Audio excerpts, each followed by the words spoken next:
I've been saying it all year, man. This team's special. There's something about this team. There's just no quit in it. Every day's a new day. Show up 0-0, and they showed it today. We got down early, and they responded right away. And just a gutsy performance across the board from guys like Fisher and Walters there at the end. And Hughes didn't have his best stuff, and I said yesterday, I'm not sure how he's going to attack the hitters, but he's going to whatever he's got, he's going to use it and to his best visibility. And if it doesn't work, he's going to get beat, not because he's going to beat himself. So, this guy here to my right decided to show up today. I knew once the Panthers won last night, we're going to get a good Jake Ogden, big hockey fan here. So he's made me a hockey fan. You can believe that. Huge game from him, and not only leading off, offensively with that double there in the beginning, but that play he made in the ninth inning, like people don't see that. It's very similar to the play he made in the regional championship game. Huge, slow roller coming in. They got a big out. Next guy hits the home run that we keep a one-run lead. So that was a huge play there by him.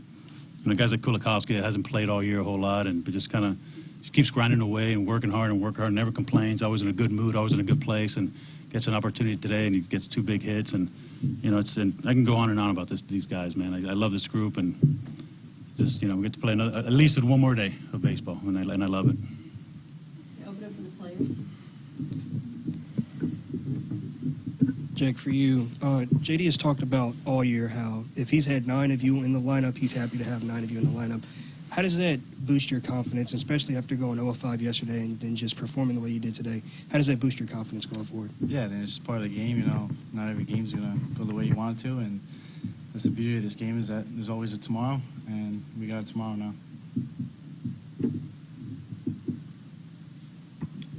Jake, the momentum shifted there in the 4th inning, and of course your home run kind of capping that right there. What did you see? What was your approach at that at-bat? And knowing what took place before you coming up, did you kind of feel like there was a moment ready for you there? Yeah, I was seeing the ball well today, and I got a pitch ahead, and I went over the fence. Louisville scored 8 yesterday. They had 4 quick ones today, and then you guys pretty much shut them down after that. What changed? Did you guys change the way you approached it all in pitching them? Just to continue to trust ourselves, what we've done all year long, and the coaches, they have big faith in us. We were excited to get back out there, and prove to them that we are the pitching staff that we are, and it was exciting. So we're excited. For you, Brian, you've got the heart of the lineup there after that run that scored in the 9th, and you had 3-4 with Eddie King and Zion Rose. Kind of what was your approach to that, and how did you kind of settle down and get through that part of the lineup?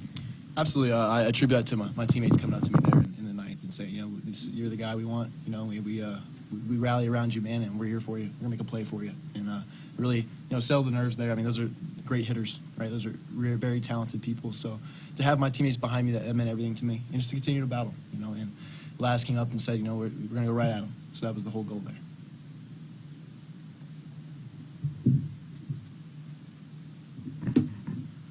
Jake, yesterday, Coach talked about how you guys kind of got out of your normal approach. What did you guys do to lock back in, and maybe how important was it to kind of get going early to potentially do that?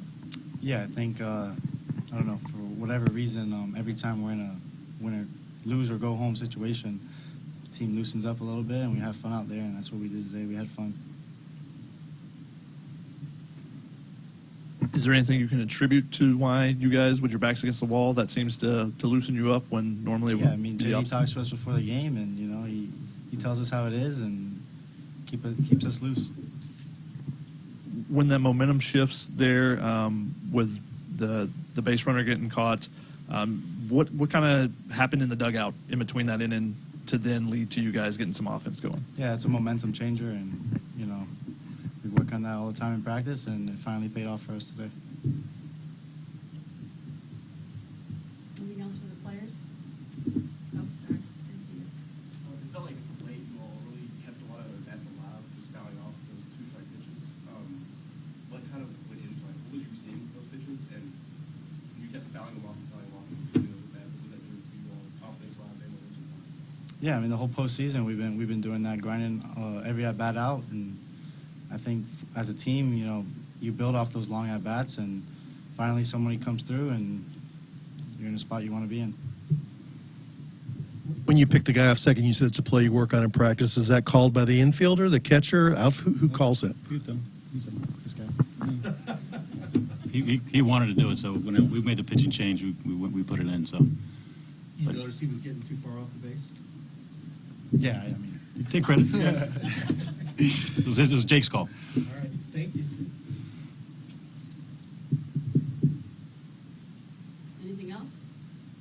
Okay. You guys can leave. We just need the coach here. You can stay. no, we'll stay. Okay.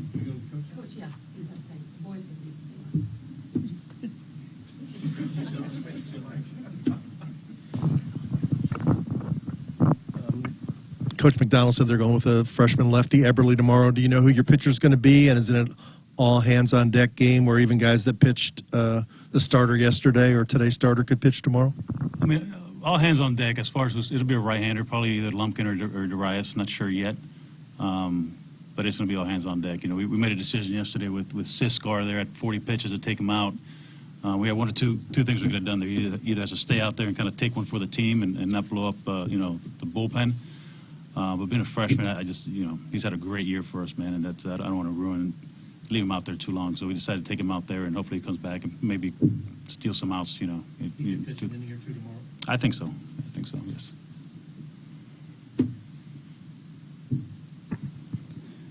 Coach, you probably get sick and tired of talking about this guy, but Daniel Cuvée hit the big home run toward the end of the game there to extend the lead out. Talk about how good he is, how he's gotten so good, and just what kind of player he is.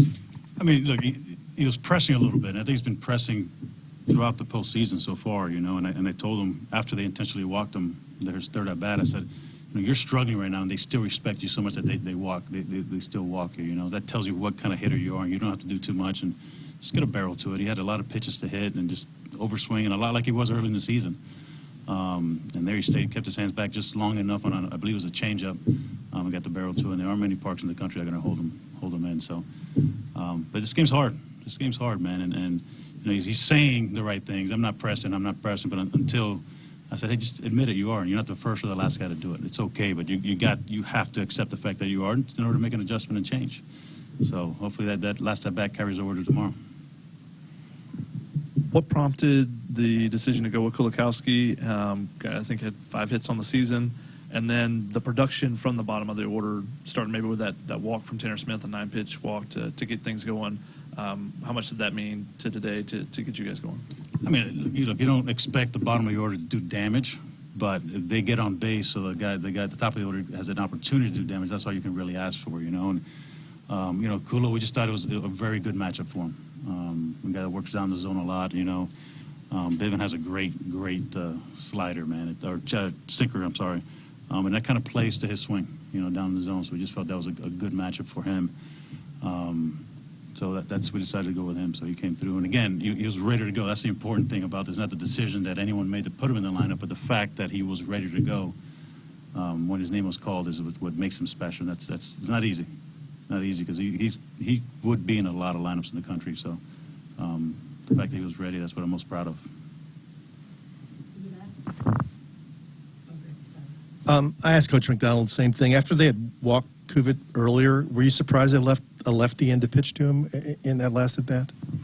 Look, I don't know what their situation is, or but you're gonna have to understand that.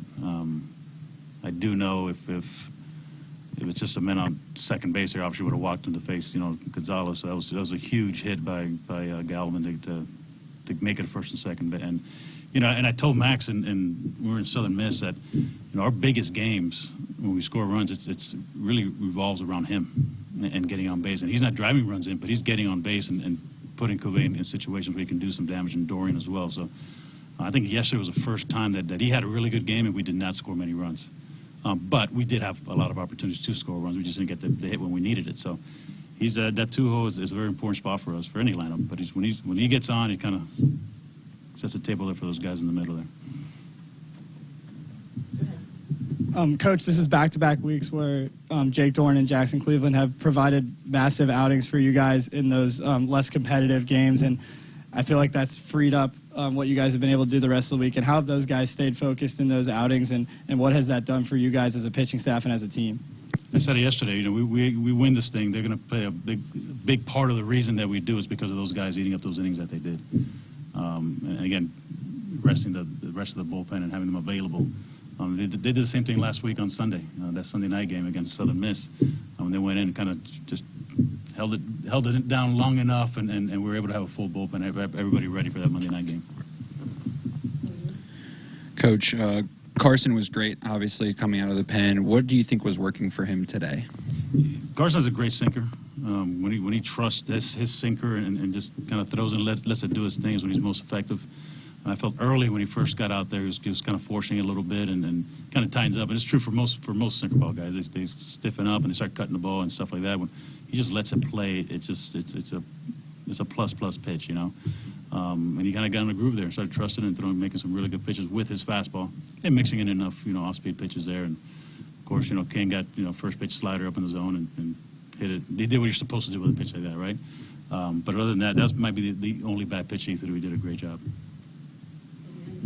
Coach, he touched on the bottom of the lineup, but could you speak a little bit more about Michael Torres and what he's been able to do, especially his confidence in the postseason? He's been able to have his confidence with his swing, and now he's starting to actually produce for what you really want.